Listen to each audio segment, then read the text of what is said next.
వాళ్ళు అక్కడ నుంచి వచ్చారు కాబట్టి. రెండోది ఫర్దర్గా క్రికెట్ ఆడడానికి, వాలీబాల్ ఆడడానికి, చెస్ ఆడడానికి చాలా మందికి ఇంట్రెస్ట్ ఉంటుంది. అలాంటి వ్యక్తులను కూడా ఇటు నుంచి ఇటు ప్రోత్సహించడానికి ఎక్కువ స్కోప్ ఉంటుంది. కానీ ప్రైవేట్ కాలేజీలలో అలా ఉండదు. తల్లిదండ్రులు కూడా గమనించండి. లక్షలు పోస్తున్నాం కదరా నువ్వు చదువు చదువు చదువు అని ప్రెజర్ చేయకండి, వాళ్ళని ఇబ్బంది పెట్టకండి. వాడికి ఏది ఇంట్రెస్ట్ అనేది మీరు చూపెట్టండి, వాడి ఇంట్రెస్ట్ మీరు కనుక్కోండి. లేకపోతే ఆ ఇంట్రెస్ట్ అనే దాన్ని మీరు పసిగట్టి దాని విధానంలో వాళ్ళని వెళ్ళనిచ్చినప్పుడు వాళ్ళు చాలా తొందరగా సెటిల్ అవుతారు, చాలా హ్యాపీగా కూడా ఉండగలుగుతారు. ఎందుకు సార్ ఇలా మీరు మాట్లాడుతున్నారు, పిల్లలకి ఎడ్యుకేషన్ చాలా ఇంపార్టెంట్ కదా అనేసి అంటే, ఎడ్యుకేషన్ మోస్ట్ ఇంపార్టెంట్. కానీ మీకు బాగా తెలిసినటువంటి హీరోస్ని మీరు గమనించండి. మీకు బాగా సుపరిచితమైనటువంటి నానిగారు మీకు తెలుసు. ఆ నానిగారు 10th కూడా పాస్ అవుతారా కానా అనేటువంటి సిచ్యువేషన్లో 10th క్లాస్ ఒకటే పాస్ అయినట్టు ఆయన చెప్పింది ఇంటర్వ్యూలో. 10th క్లాసే. మీకు ఇంకా బాగా పరిచయం పవన్ కళ్యాణ్ గారు. పవన్ కళ్యాణ్ కూడా సేమ్ అంతే. ఈ రోజు సినీ ఇండస్ట్రీలో ఒక అద్భుతాలు చేశారు. ఇప్పుడు పవన్ కళ్యాణ్ గారు అయితే డైరెక్ట్గా ఇప్పుడు మంత్రి పదవిలోనే కూర్చొని ఉన్నారు. అంటే నేను ఏమంటున్నాను అంటే ఎడ్యుకేషన్ అనేది ఇంపార్టెంటే. కానీ ఎడ్యుకేషన్ లేకున్నా కానీ వాళ్ళకి ఇష్టమైనటువంటి దారిలో వాళ్ళు వెళ్ళగలిగినప్పుడు చాలా అద్భుతాలను వాళ్ళు చేయగలుగుతారు. తల్లిదండ్రులుగా మీరు ఇది గమనించండి. ఇప్పుడు మనకి కొంచెం ఆ ఫీజు పరంగా ఇబ్బంది లేకుండా ఉండడానికి ఫర్దర్గా వచ్చేసి మంచి గవర్నమెంట్ సీట్ వచ్చినా సరే ఆ సీటు మళ్ళీ అద్భుతమైనటువంటి స్టడీ కలిగినటువంటి ప్రాంతంలో నీవు ఉండగలిగితే బాగా అనుకునే వాళ్ళకైతే ఈ ఆర్జీసీ సెట్ అనేటువంటి చాలా బాగుంటుంది.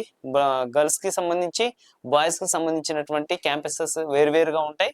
ఇప్పుడు మీకు సీట్ వచ్చిన తర్వాత మీకు ఆల్రెడీ ఆ సీట్ అలాట్మెంట్ చేసినప్పుడు ఏ ప్రాంతంలో వస్తుంది ఏంటి అనేది మొత్తం కూడా డీటెయిల్స్ వస్తూ ఉంటాయి. చక్కగా ఉంటుంది, చాలా అద్భుతంగా ఉంటుంది. అయితే ఈ యొక్క హెచ్ఈసి లేదా ఎంఈసి తీసుకునేటువంటి వాళ్ళు ఎవరైతే ఉంటారో వాళ్ళకి ఈ సోషల్ స్టడీస్ కి సంబంధించినటువంటి వివరణ అనేటువంటిది నేను కొంచెం ఇవ్వాలనుకుంటున్నాను. ఇక్కడ చూడండి, ఇది 10th క్లాస్ సంబంధించినటువంటిది, తెలంగాణ వాళ్ళది. ఇది 10వ తరగతి సాంఘిక శాస్త్రం అనేసి అంటాం. ఇందులో మనకు కొంత సిలబస్ కూడా ఇవ్వడం జరిగింది. ఇక్కడ సిలబస్ అనేది ఇవ్వడం జరిగింది. ఇక్కడ చూసుకోండి ఒకసారి. వనరులు, అభివృద్ధి, సమానత అనేసి, భారతదేశం భౌగోళిక స్వరూపాలు అనేసి, అభివృద్ధి భావనలు, ఉత్పత్తి, ఉపాధి, భారతదేశం శీతోష్ణ స్థితి, నదులు, నీటి వనరులు. అంటే ఇక్కడ మనకి కొంతమేరకు మొత్తం కూడా ఏం కనిపిస్తుంది అంటే భౌగోళిక శాస్త్రం కనిపిస్తుంది, జియోగ్రఫీ. దాని తర్వాత హిస్టరీ కనిపిస్తుంది కొంతమేరకు. దాని తర్వాత వచ్చేసి సమకాలీన ప్రపంచం, భారతదేశం, హిస్టరీ కూడా కనిపిస్తుంది ఇక్కడ. ఈ హిస్టరీతో పాటుగా మనకు కొంత ఎకానమీ కూడా కనిపిస్తుంది ఇక్కడ. హిస్టరీ, ఎకానమీ, తెలంగాణకు సంబంధించినటువంటి ఉద్యమ చరిత్ర, జియోగ్రఫీ, ఇట్లా క్వాలిటీకి సంబంధించినటువంటి కొన్ని అన్నిటిని కలిపి ఇక్కడ మనకి ఇవ్వడం జరుగుతుంది. సోషల్ స్టడీస్ లో ఈ 4 కూడా భాగమే కాబట్టి ఈ 4 అంశాలకు సంబంధించి మనకు క్లియర్గా ఇవ్వడం జరిగింది. ఈ యొక్క అంశాలు ఏదైతే ఉంటాయో మనకి ఎగ్జామ్ పాయింట్ లో ఏదైతే ఉంటుంది అనేటువంటి దాన్ని మనం చూపెట్టినప్పుడు దాంట్లో ఎక్కడ మీరు 10th క్లాస్ లో రాసిన విధంగా ఉండదు. ఇది ఎలా ఉంటుంది అనేసి అంటే ఆబ్జెక్టివ్ టైప్ ఉంటుంది అనమాట. మనకు క్వశ్చన్ ఇస్తారు, 4 ఆప్షన్లు ఇస్తారు, మన బిడ్ బ్యాంక్ మాదిరిగా. ఇప్పుడు ఈ బిడ్ బ్యాంక్ మాదిరిగా ఉంటుంది కాబట్టి చాలా మందికి ఏంటంటే బిట్లు 10th క్లాస్ లో కొంత మేరకు అలవాటు ఉంటుంది. కానీ అన్ని క్వశ్చన్స్ అనేటువంటి వాటి మనం చేయలేం.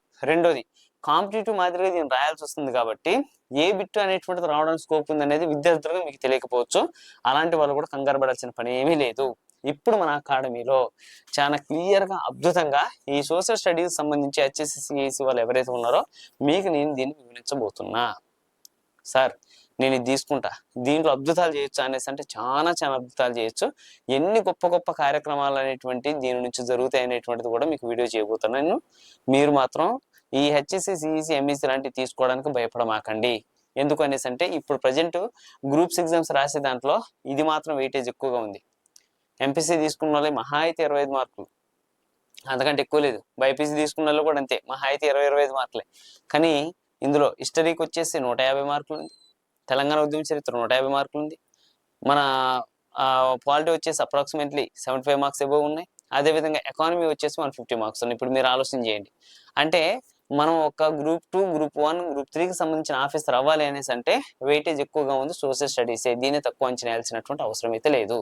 మీరు మంచిగా నేర్చుకోగలిగితే ఈ హిస్టరీ అనేటువంటిది ఎంత బాగుంటుంది అనేసి అంటే మన జీవితాలని మనం ఒకసారి తిరగేసుకుని చూసి అంత అద్భుతంగా ఉంటుంది. మీరు విన్నా కొద్దీ, మీరు నేర్చుకున్న కొద్దీ. ఎందుకంటే హిస్టరీ అనేసి అంటే ఒకటి ఓన్లీ సాంఘిక శాస్త్రం ఇది ఒకటే కాదుగా. హిస్టరీ ఉంటుంది, జాగ్రఫీ ఉంటుంది, మన దేశం ఏంటో తెలుస్తుంది, తెలంగాణ ఏంటో తెలుస్తుంది, అందులో ఇంతకుముందు చరిత్ర ఏంటో తెలుస్తుంది, ఇప్పుడు ప్రజెంట్ ఉన్నటువంటి సిచ్యువేషన్ ఏంటో తెలుస్తుంది. అదేవిధంగా పౌరశాస్త్రంలోకి వచ్చేస్తే నువ్వేంటో తెలుస్తుంది, నీకున్న హక్కులు ఏంటో తెలుస్తుంది, మన రాజ్యాంగం ఏంటో తెలుస్తుంది, దాంట్లో ఉన్నటువంటి భావనలు, అందులో ఉన్న అధికారాలు, మనకున్నటువంటి అన్ని కూడా అక్కడ తెలుస్తుంది.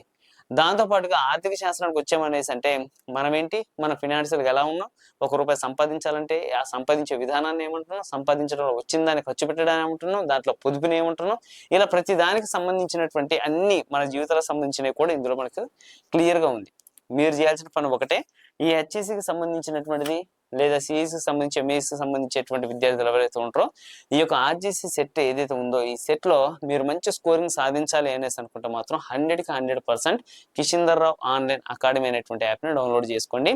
మన యూట్యూబ్ ఛానల్ ఖచ్చితంగా ఫాలో చేయండి. Wish all the best. Thank you.